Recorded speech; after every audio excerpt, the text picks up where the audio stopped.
Apakah benar, Artificial Intelligence, atau AI, bisa menggantikan pekerjaan manusia di Indonesia pada tahun 2030?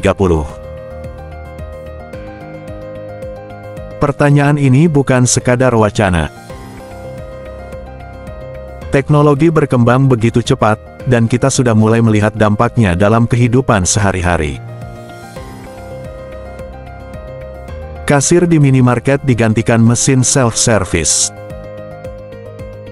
Customer service kini bisa dijawab oleh chatbot.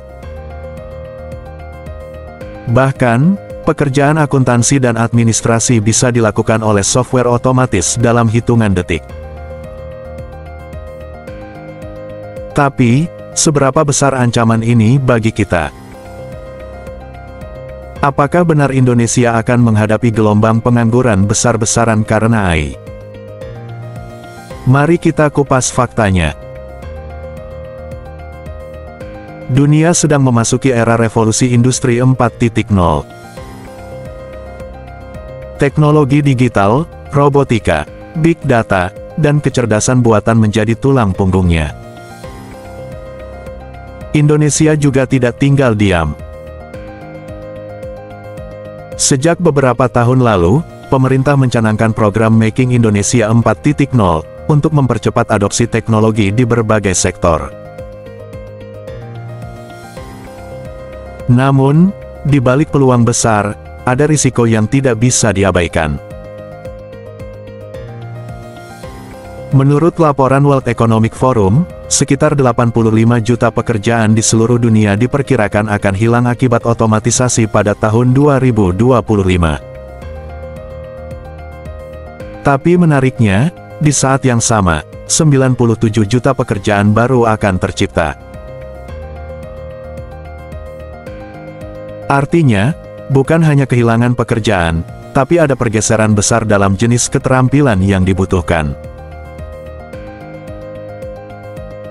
Sekarang, mari kita lihat pekerjaan apa saja yang paling terancam di Indonesia. Pertama, kasir dan teller bank.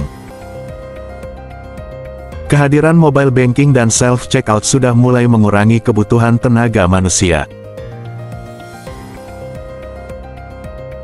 Kedua, customer service, chatbot berbasis AI bisa melayani ribuan pertanyaan pelanggan sekaligus, tanpa rasa lelah.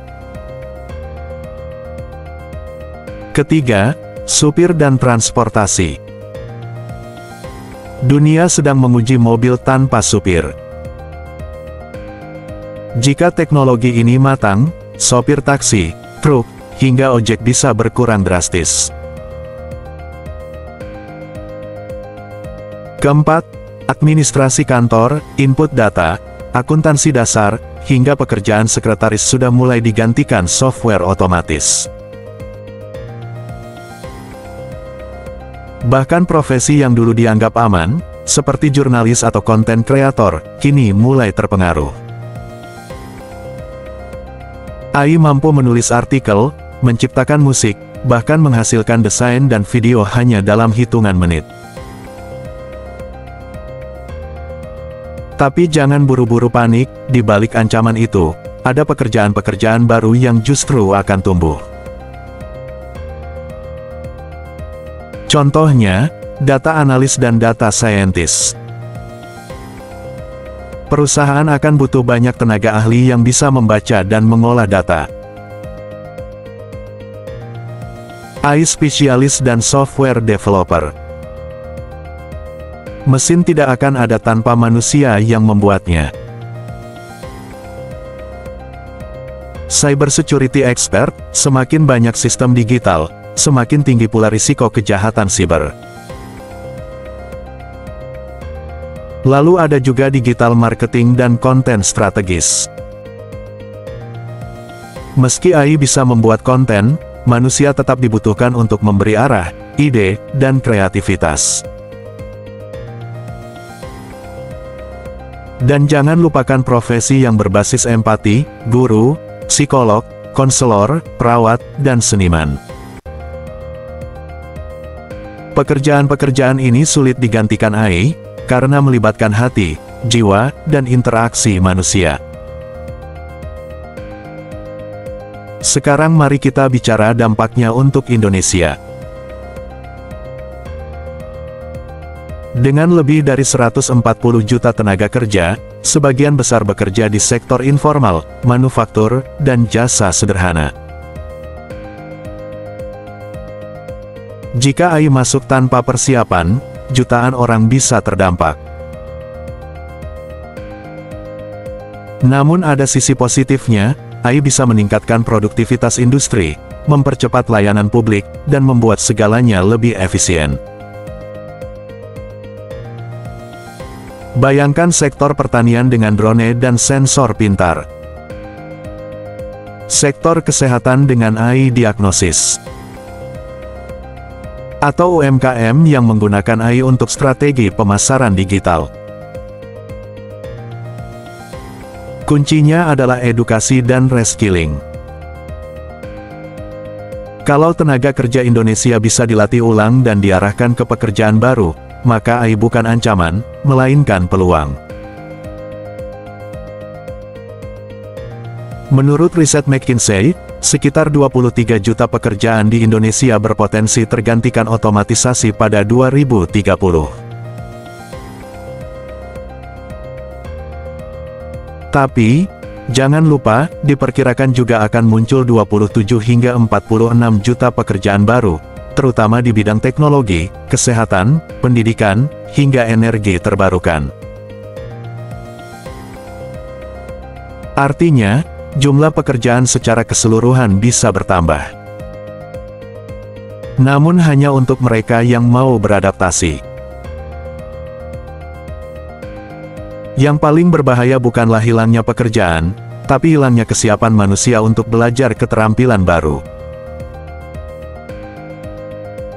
Lalu, apa yang bisa kita lakukan mulai sekarang? Pertama, tingkatkan keterampilan digital. Belajar coding, analisis data, desain digital, atau setidaknya literasi teknologi.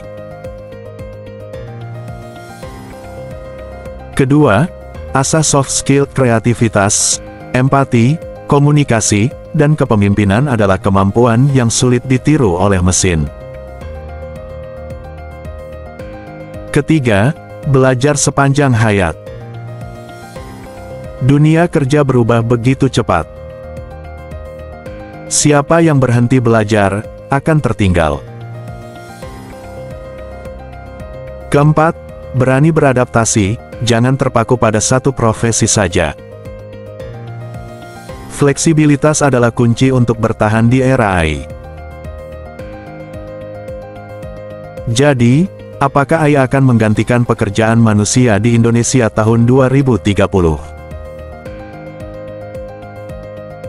Jawabannya adalah, ya, banyak jenis pekerjaan lama akan hilang. Tapi di saat yang sama, jutaan pekerjaan baru akan tercipta. Bedanya ada pada kesiapan kita. Jika kita mau beradaptasi, tahun 2030 bisa jadi era emas Indonesia di dunia digital. Tapi jika kita hanya diam, ancaman pengangguran besar-besaran bisa jadi kenyataan. Pilihannya ada di tangan kita. Apakah kita akan menjadi korban AI? Atau justru menjadi pemenang, yang memanfaatkan AI sebagai senjata untuk masa depan? Bagaimana menurut kalian? Apakah pekerjaan kalian aman dari ancaman AI? Atau kalian sedang bersiap untuk mempelajari skill baru? Tulis pendapat kalian di kolom komentar, dan jangan lupa subscribe untuk mengikuti pembahasan menarik lainnya.